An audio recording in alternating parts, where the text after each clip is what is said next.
Hello, everybody. This is Steve All. I want to welcome everybody to the October the 16th Town Hall for the All Financial Group. For those that don't know it, the open enrollment for Medicare started yesterday, so you got some time in on that one there. So do look at that. If you're already on Medicare, please contact the person that got you the information, find out if you're still in the right plan. If not, give us a call. We'll refer you to Scott Stream, and I will talk a little bit more about that later in my part of the presentation. So I want to go ahead and turn this first part of today's town hall over to Will. Hi, thank you so much, Steve. Today I am going to talk about a topic that we always see whenever we talk with clients. They are a little bit more aggressive than normal. Like most of you know, we work with an asset manager, money manager named MarketGuard. They do have a big catalog of different type of approaches, allocations, portfolios. And one of them that I really like, and I used to do a lot of research about it, it's about the blockchain. We always provide 100 static. If you're really aggressive, we can go to up div. And sometimes whenever we click in the blockchain, a lot of people are like, what is that? It's so volatile, goes ups and downs. But really, what is a blockchain? What is coming from? What is cryptocurrency? So today I will give you a little bit general idea. They have a lot of information, so I don't want to just throw you into the ocean. I'm just going to give you a big idea, my idea. So first of all, we are in a centralized finance system. Centralized because there is one person or one entity that controls everything. Usually is government or a bank, right? You do have, for example, $50,000 in the bank, but the bank tells you you have $50,000. The bank doesn't have a little box that says Will Meneses and has $50,000 bills right there. They just tell you that I have a $50,000 in the bank. So we depend on what the bank tell us. That allows the bank or other entities to have this power of give you rates of loans, charge you fees, give you credit cards. I want to deposit a check. Why my check isn't available next day? There's so many stops that give you because they do have the power. The idea to start cryptocurrency back in 2009 is to get out of this centralized system, and they call it decentralized system. So in this decentralized system, you create a value or a currency or cryptocurrency where everybody has note or a ledger or information of your transactions. So you don't depend on one person or a bank or a government. Everybody has the same. First example, it will be a class. So teacher has 20 to 25 students. I have an exam, I have a report, and I write a report about a specific topic. The teacher is the only one that can grade me, and depends on him if I can get an A, a B, or a C. What if instead of having the teacher, I give my report to absolutely 25 students? These 25 students have a copy of my report, and they all decide what type of grade I will get. So one person can decide something, but at the end, everybody has the copy of it, and everybody can give me a specific, a different answer, but it can be decentralized. So that's the whole idea right now with cryptocurrency. Why is so volatile? Just because there's so many types of it. The beginning was Bitcoin. Bitcoin buys in 2010, a lot of a lot of people put money into it, but they start creating different type of currencies to be able to fulfill different type of problems in the decentralized finance. Right now, I don't believe it is 100% accurate. They had a lot of problems. A lot of people stole a lot of money, but probably in the future, that could be something that can help actually finances, because I will tell you, transactions in a decentralized system is cheaper, is faster, and you're able to you could sometimes move money from one country to another in less than 2 minutes, which it will promote a lot of businesses and a lot of have like economic value over it. So that was my topic today. I hope there was a good general idea about. We do have part in the blockchain here with us. But yeah, I always heard Steve and Mel talking about it. And a lot of people ask, what exactly is it? This was a general idea. If you ever have questions later, whenever you see me in a review, please let me know. But I really like to research about these type of things. But yeah, thank you. All right. Thank you very much, Will. Now let's jump over to Mel. All right. My subject today is a generalization of some situations. We have some clients that were retiring from union type positions, union work positions. And I won't go into what all about recommendations we did. I want to talk about the things you have to think about. If you're 55 or older and you're a union person and there is a 401k plan, or what they call a deferred 457 account, deferred account, and a pension, you are in a position where you have to know a lot of things to make the right decision. Let's make up an example. Let's say that you're under 59 and a half and you decide to go ahead and retire. What you have to be careful about is some of the deferred income plans say you can't really get to your money until you're 59 and a half. But what if you retired at 57? What are your options? Well, they may say that, okay, but your pension plan, you can take income distributions from that plan to carry you over until you're 59 and a half, where you can then access your deferred comp plans. The issue with that is that if you start that income, you may have to continue it. You may not have a choice about what to do with your lump sum pension plan until you're 62 or maybe even 65. So once you start pulling out of that account, you may be literally glued to it for a period of years and stuck with that particular outflow. Then you might be able to access your account and maybe roll it into an IRA account. Or let's say that you can access, you want to wait for your pension plan until you're 59 and a half, but you're 57 and you have a 401k plan. Then you have to be very cautious, because if you roll that 401k plan into an IRA, you run into an issue where the IRS says you're not supposed to touch that money until you're 59 and a half. And then if you do have to take money out of that, you end up having to pay tax plus a 10% penalty. You don't really want to do that.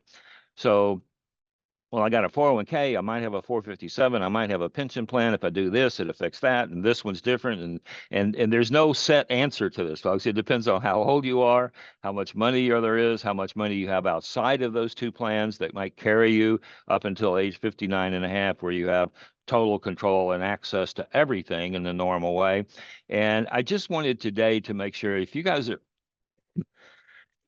excuse me, if you are a union person and you're deciding to retire before the age of 59 and a half, you really want to sit down and talk to somebody that has experience in working with those systems and might be able to help you figure out what is the best plan of action. Should I take income from the pension plan and wait until 62 to turn it on for life, or roll it into an IRA? Should I live out of my IRA, I don't want to, if I'm not 59 and a half, that's a a non-starter. And if I keep money in the 401k, then I have the option of pulling money out because I'm retired, I'm over 55 and I'm not 59 and a half. And so if this sounds like there's a whole lot of juggling going on and it sounds complicated, you're correct. It is quite complicated. Steve, Will, and myself have sat in our conference room prepping to talk to some of our own clients about what their best options are. And those were hour-long conversations sometimes because, well, what about this? Well, then that affects this, and then that changes over here. What's the best way to maintain liquidity? What happens if I need money more than just my monthly paycheck?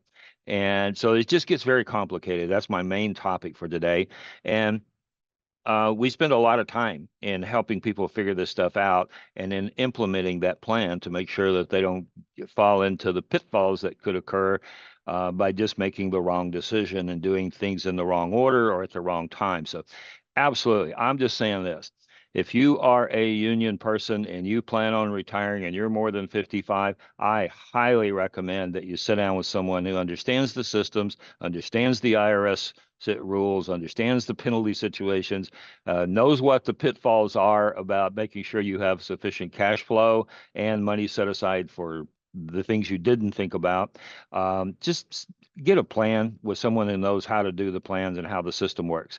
That's the absolute best advice I could give you, whether it's us or somebody else. Make sure you're dealing with someone that has dealt with this type of situation in the past and can walk you through the process. So good luck with it. But quite honestly, I highly recommend you give us a call. If you're anywhere in the St. Louis area and you're in that particular situation, you might want to get some guidance on what's the best choice for you. Thank you very much, Mel. Appreciate that. It's always good to seek out. And if you know somebody that's in that category that is in the union and they're not, just ask them, have you talked to somebody about what your options are going to be when you make that decision to retire? Have them give us a call. We'd love to sit down and talk with them. I'm going to go in a slightly different area. You know, they announced the cost of living adjustment for Social Security.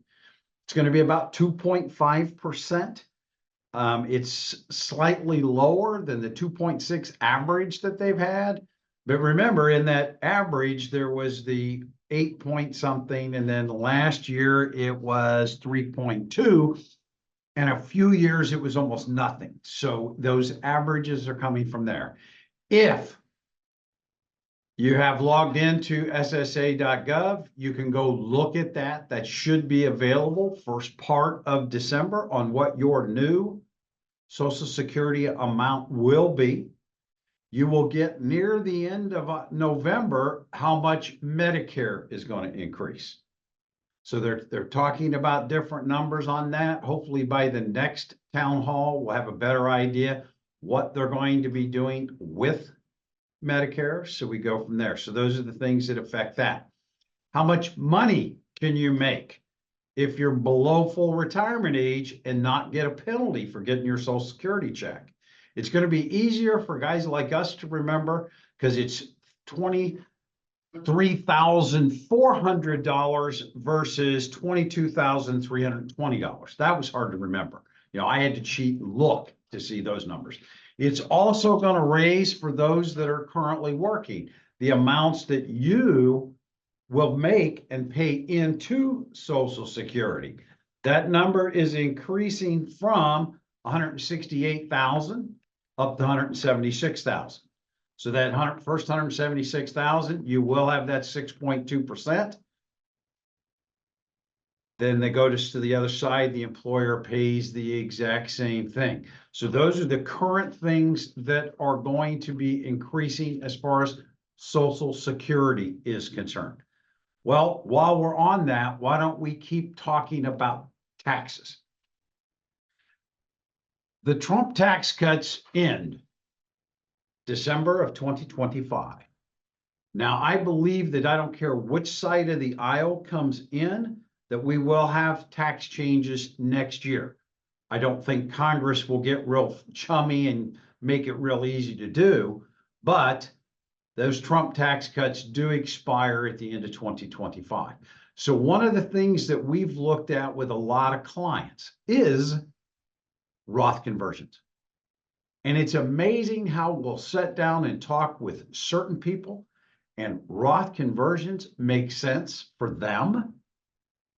Sometimes we'll sit down and talk with people that Roth conversions might not make as much sense for them, but it would be very advantageous for their children. And a lot of people will look at me and say, Steve, I never planned on leaving any money to my kids anyway. I said, neither did I, but you're going to. Would you rather leave it to your children or to the IRS?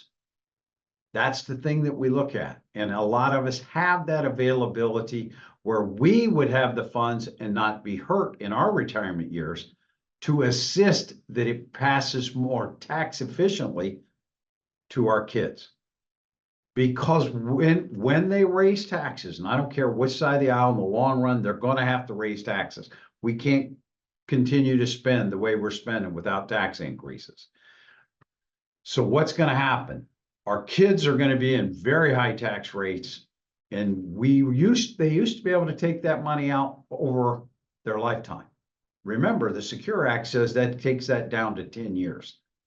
So that tax time bomb we could be passing on to our children, do we really want to do that? Could we help them out? The only way we can find that out is the tax analysis. Most every client we have ran some kind of analysis around. A lot of them it's not a big difference for you, but it makes a big difference for your children. I've had people in this week that we've looked at Roth conversions. A couple have made sense. A couple don't really make sense. So everybody's situation is different.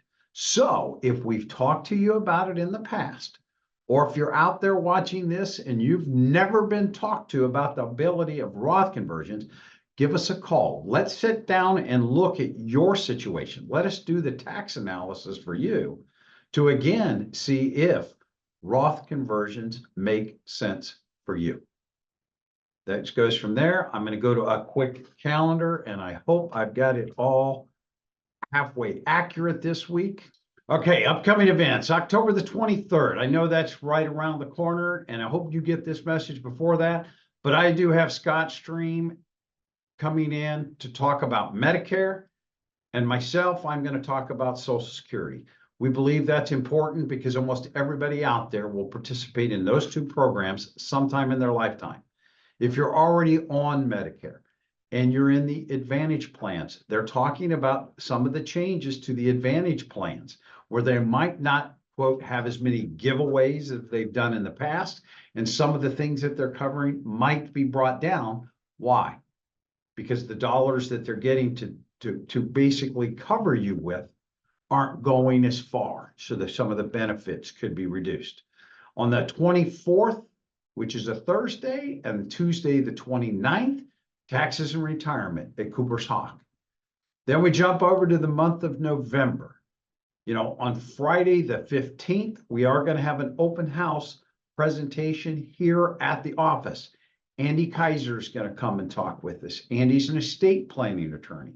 He's one of the ones that if we have a more complex situation, spendthrift provisions, estate or legacy type planning, you know, Andy and his father do a very good job in that area, so that we are going to have him come in for that. That is open. It's from 3 o'clock to 6 o'clock. And again, that's on Friday, November the 15th. And then we also have a retirement roadblocks out at Twisted Tree in Sunset Hills, November 12th, and Thursday, November the 14th. So as it comes from there. So those are the dates for the events that we do have coming up. If you would like to attend any of those events, please give us a call. Let us know. We'd be more than happy to make that reservation for you if you're coming to a dinner presentation. The open house, we just want you to show up and come. So let's go from there. We had our client appreciation dinner earlier this week that was basically for our new clients and for clients that have referred clients to us in the past. Watch over the next quarter. We're going to talk about the All-Star program, which is a program that we're starting to reward those that have given us referrals, because that is the greatest gift that we can get, is when we get referrals from friends and family. And I want to welcome everybody that's new to the All family. And I want to thank you all for being here today. Don't hesitate to forward this to some of your friends or your family. Thank you very much. We appreciate it.